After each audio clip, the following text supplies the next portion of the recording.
a really intriguing story, actually, from Princess Diana's brother, Earl Spencer, who spoke about the challenges he faced whilst at boarding school. So for some, going to a boarding school may seem like a great adventure. Children get to be away from their parents and live with their friends. But is it a good thing, and does it build character? Or, as some have suggested, like Earl Spencer, is it cruel, and can it result in a significant negative effect on children? Joining me now to discuss this is Counsellor Amelia White and Professor of Education Policy Tom Bewick. Amelia, good morning to you.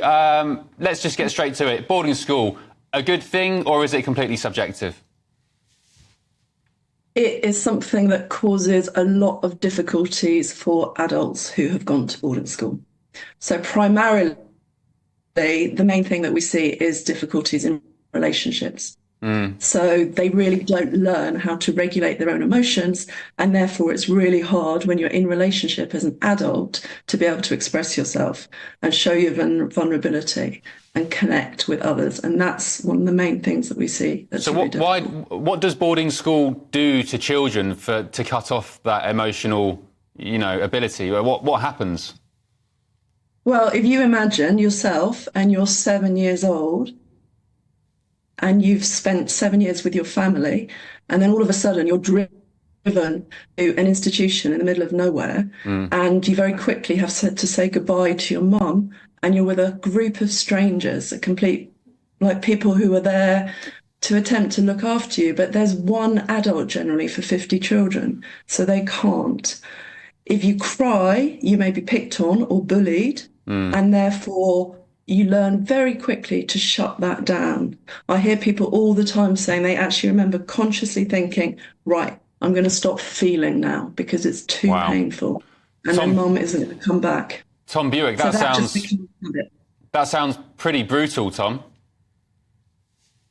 Of course, you've got to recognise for some children, boarding school, just like all sorts of educational settings, can be quite a psychological challenge. As it happens, I send my kids to the local state comprehensive. Sometimes that's challenging.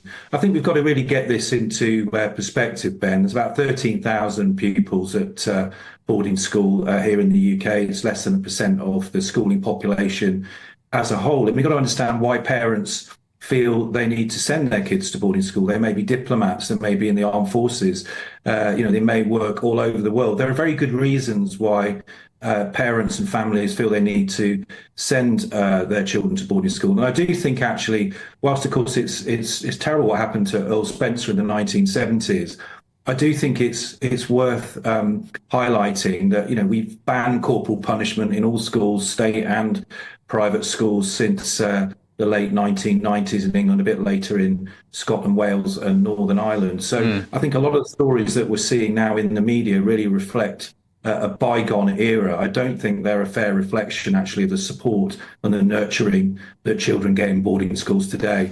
So, Amelia, corporal punishment, of course, is gone. Good thing. Yeah, of course. Yeah, please.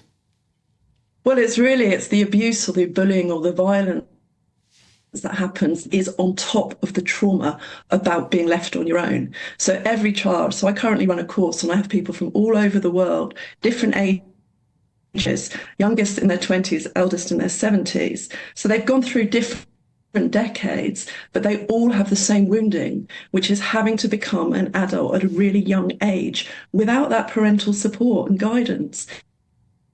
They bring each other up.